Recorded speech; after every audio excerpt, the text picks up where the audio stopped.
Mira, el inconsciente está lleno de claves, ¿cachai? Yo creo yo súper como importantes para el día a día, weón. Mm, Si uno está atento al inconsciente, te das cuenta que hay muchas sincronicidades, mm. hay cosas que incluso ya se te avisaron, ¿cachai? Como intentar estar consciente y lograr ciertos vínculos con el mundo del inconsciente, de los sueños, digamos. Bueno, te seguro que hay claves.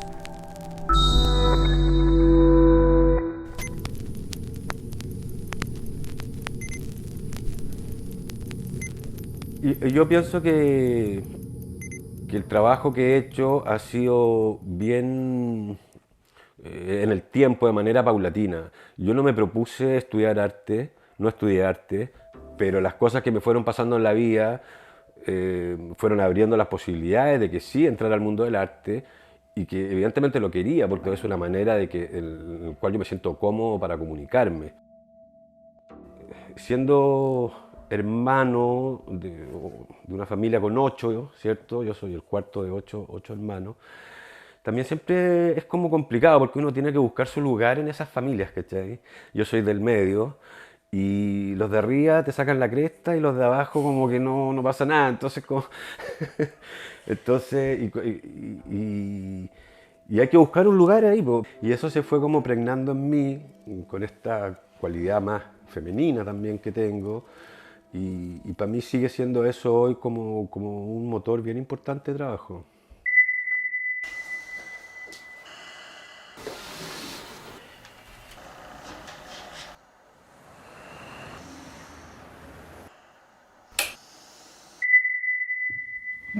Ya, pues entonces decidí intervenir uno de ellos, a ver, darle un poquito más de movilidad, porque hay que cambiar un poco más la rueda. Así que le pusimos este hilo y, y lo pinté con cochinilla, está pintado con cochinilla. ¿Cómo es? A ver. Esta es la cochinilla, este es ¿Qué es eso? el parásito, Qué nervio, yo no el cachaba. insecto que se pone sobre la tuna, el nopal, y las personas ahí lo raspan Mm, con un cuchillo mm, y tú lo echas aquí. mm. Tengo este mortero provisorio. Y cuando llegaron los españoles a México, arrasaron con esta cuestión. Ya se la llevaron a Europa. Todos los rojos, las cortinas de Versalles, las ropas de los reyes, y es un pigmento muy cotizado, el oro rojo le llaman. Mira qué belleza el color. Tiene algo como lo que Tiene algo como la acuarela, claro. No, esto es hermoso.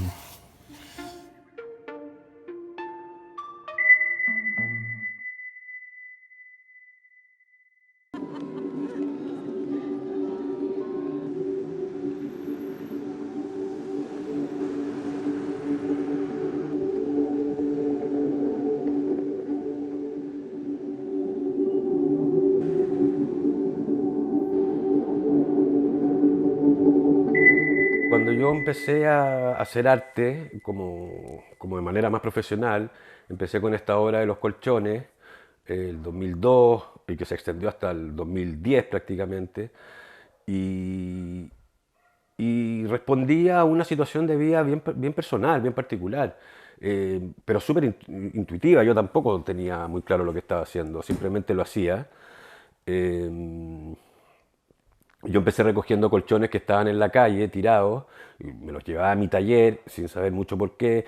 Entonces le empezaba a sacar los géneros, las telas, y empecé a armar como unos ensamblajes, ¿cierto? Con las telas a partir de sus patrones, de sus colores, sus diseños, y se armaron unas piezas como súper estéticas, pero que a la vez eran muy sucias porque estaban en colchones meados de la calle, ¿te fijas? Entonces se produce ahí una tensión súper fuerte entre lo estético, lo decorativo y lo escatológico también. Entonces era bien bonito porque la gente se acercaba a verlo y decía, ¡ay, qué lindo! Y llegaba y decía, ¡ay, qué feo! Entonces ahí se produce una reacción eh, que es bien interesante, creo yo. Y después cuando ya monto 20 colchones sobre un carrito con ruedas y salgo a recorrer la ciudad, me parece que era un gesto bien poético y performático, por supuesto, y que daba cuenta de como esta situación de calle en que vive mucha gente. Yo en ese tiempo estaba como también registrando a los cartoneros, a la gente en La Vega, con estos carritos que son ciertos dispositivos que están móviles. Y esta pieza de los colchones habla un poco, creo yo, de un aspecto que tiene que ver con la inadaptación, no sé. Eh, no era muy común que, o sea, sí, evidentemente se han hecho un montón de obras en el espacio público, performático y todo, pero ahí en el 2000 era un terreno que estaba todavía un poquito, eh, un poquito abierto, o sea, había hartas posibilidades de hacer obras de ese tipo. Y yo me pareció interesante ese lugar del inadaptado, del que está en la deriva o del homeless. Pero para mí la inadaptación es bien interesante. Es como decía Sergio Larraín también, pues como que en el fondo no tienes por qué estar en un lugar determinado, ¿cachai? Podías estar siempre en esa búsqueda. Y yo creo que estoy un poco en eso, y voy cambiando, y si bien hoy día vivo en un lugar determinado, también después podría vivir en otro. Para mí la deriva es interesante por eso que te decía antes, o sea, creo que es un lugar que siempre te va a dar oportunidades nuevas, no así cuando ya estás ya sentado en algo.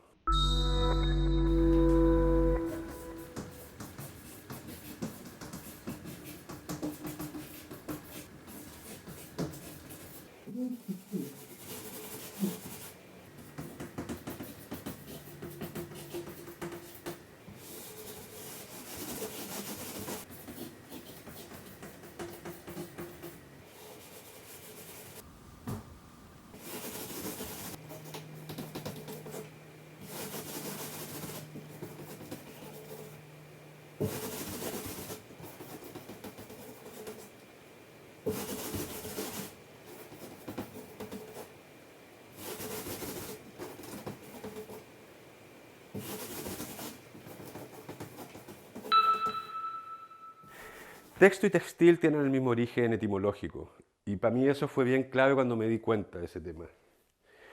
En verdad, lo que hacen los textiles en sus culturas primarias, ¿cierto? Y todas las culturas prehispánicas o indigenistas tienen un sistema escritural a partir del textil, y es lo mismo. Son pequeños poemas que surgen de un lugar muy natural, son reflexiones, y de hecho eso fue hace 15 años, y ahora estoy volviendo un poco a esos textos que tienen esa inocencia y esa abstracción, ¿no? Esa subjetividad también.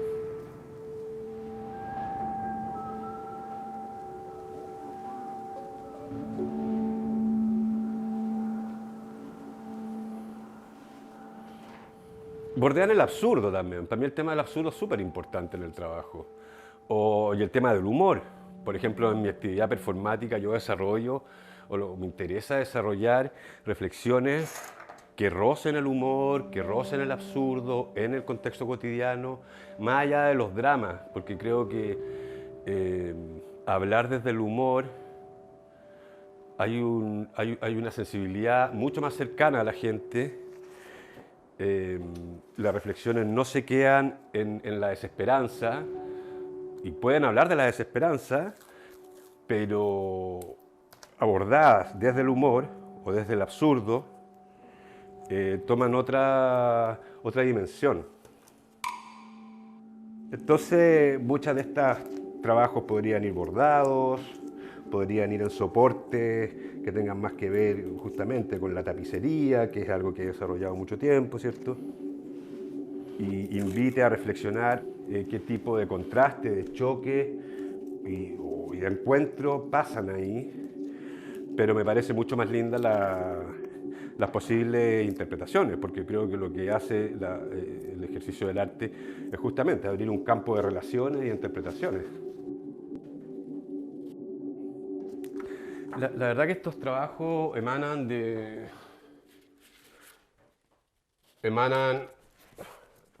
absolutamente de la duda y de mi propio conflicto respecto al quehacer del arte, porque a veces uno está en este terreno y parece un poco absurdo, ¿te fijas? cuando vivimos en un mundo donde que es el mundo de las imágenes, o sea, de la hiperproducción de imágenes, donde la imagen está en la calle, en todas las marcas, está en la política. Entonces vivimos en el mundo del sobrediseño. Y es muy complicado cuando tú te dedicas al arte, decir cómo adhieres a eso o cómo no adhieres, es decir, qué lugar tomo en este terreno de las artes visuales, sabiendo que está todo absolutamente pregnado por el diseño. Yo creo que muchos de los trabajos de arte que uno ve en museos y galerías, yo lo vinculo más al diseño, ¿te fijáis? Que sí tienen reflexiones artísticas, pero tienen muchas veces soluciones formales que se vinculan más al diseño y por eso funcionan también. Entonces aquí sirve mucho, nada, poco, sirve poco, nada, mucho. Son esas preguntas que yo me hago, o sea, porque además son juicios. ¿Qué es lo que sirve? O sea, entonces es súper importante para mí esas cosas. ¿Qué es nada? ¿Qué es poco? ¿Qué es mucho? No es lo mismo para mí que para otra persona, diferentes culturas. Por ejemplo, aquí está este otro que dice, después te explico.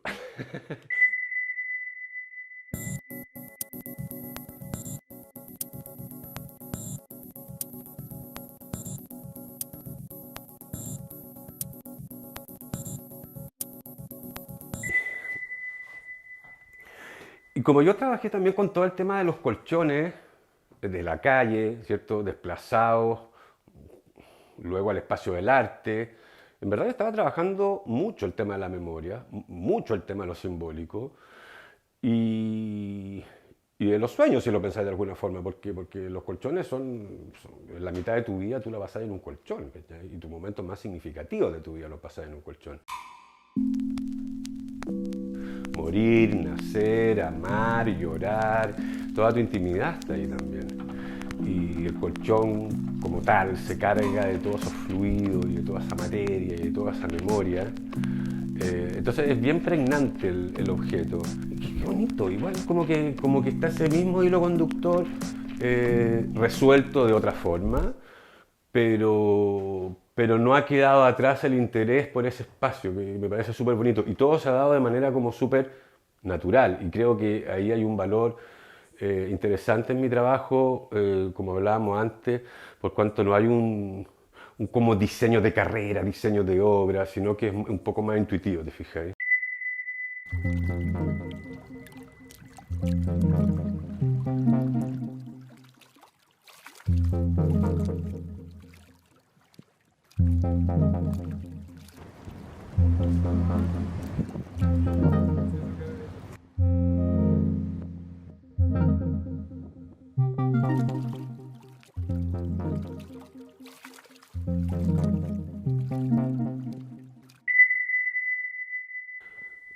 Y bueno, me considero de alguna forma una persona que está en un permanente nomadismo, o sea, como que eh, no tiene para nada que ver con el inconformismo, sino que como con la búsqueda o la necesidad de búsqueda de algo nuevo más allá. Por ejemplo, un camino espiritual, por ejemplo, un camino relacionado a la naturaleza. Yo viví en Santiago toda mi vida y esta obra de los colchones, Sueños Remotos, la que hablábamos recién, se desarrolla, ¿cierto?, en el espacio urbano, pero también uno va cambiando y ya, ok, estaba un poco aburrido Santiago, necesitaba como más contacto con la naturaleza, tuve la oportunidad de venirme aquí a Tunquén, armé mi casa, mi taller, etcétera, y te empezás a relacionar con otro tipo de preocupaciones, de motivaciones, y en ese sentido es como las tesis, ¿no? Como cómo me comporto yo sensiblemente a partir de los estímulos que tengo, un paisaje determinado, un color, un olor determinado. Entonces yo siempre menciono esa idea de que en el fondo trabajo con mi paisaje inmediato. Y de repente un poco criticado y dice, pero bueno, este tipo hace cuestiones urbanas o de la naturaleza, pero para mí es como, tiene que, porque es una extensión de lo que soy yo también. Y, ves, escuchas los pájaros, de esa forma, entonces se suscitan cosas distintas. Em, Creo que vuelvo al tema de la fenomenología de la percepción, es como cómo estás ahí y eres capaz de adentrarte en pequeños sucesos que tienen que ver con tu observación y que gatillen en ti posibilidades dialógicas con otra cosa.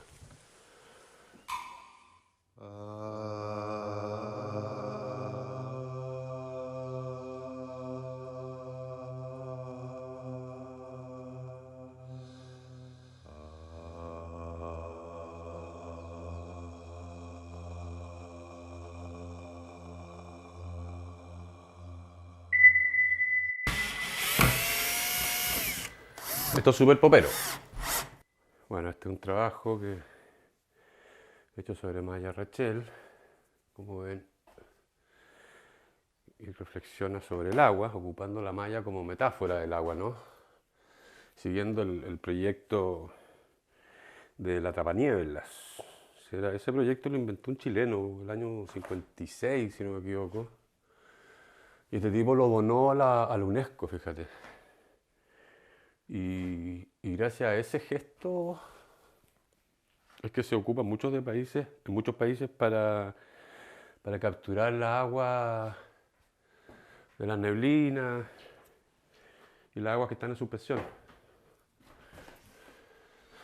Pero me gusta este trabajo porque es como un cruce entre lo naif, por un lado, es como muy inocente, además estos dibujos recortados, entre el arte popular, por cuanto técnica de bordado y a la vez como narración del cotidiano. Viste que las culturas populares, los textiles populares, generalmente tratan de eso, de que narran el día a día de las comunidades. Entonces está y lo simbólico de todos estos elementos y lo pop también, es como súper popero, porque hay un trabajo hecho sobre plástico azul. Está, por ejemplo, estos otros dos trabajos. Bueno, toda la exposición no toda la exposición, pero muchas de las piezas de la muestra se sustentaba en el uso de la malla Rachel como soporte.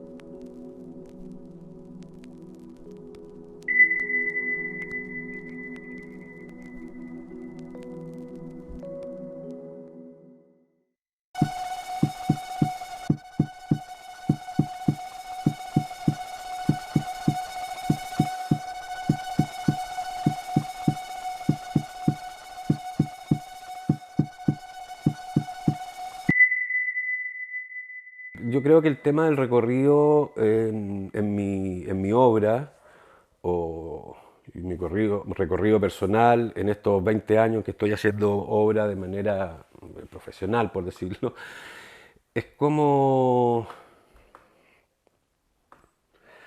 Tiene mucho que ver con mis propios cambios. Incluso hay años que trabajo muy poco, que me veo como un poco, no sé, deprimido incluso, o confundido, que para dónde va la cuestión, que qué hago, que no me interesa, no me interesa.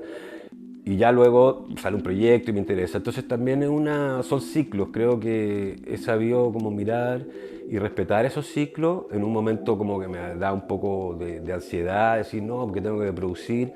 Y ya con el tiempo te vas dando cuenta de que no es necesario estar produciendo siempre. Producir por producir me refiero, es que no es mi metodología en el fondo. Hay artistas que sí tienen esa metodología, que se encierran en el taller a pintar, genial. No es tanto la mía, yo vivo más a partir de mi experiencia con el mundo, ¿te fijas?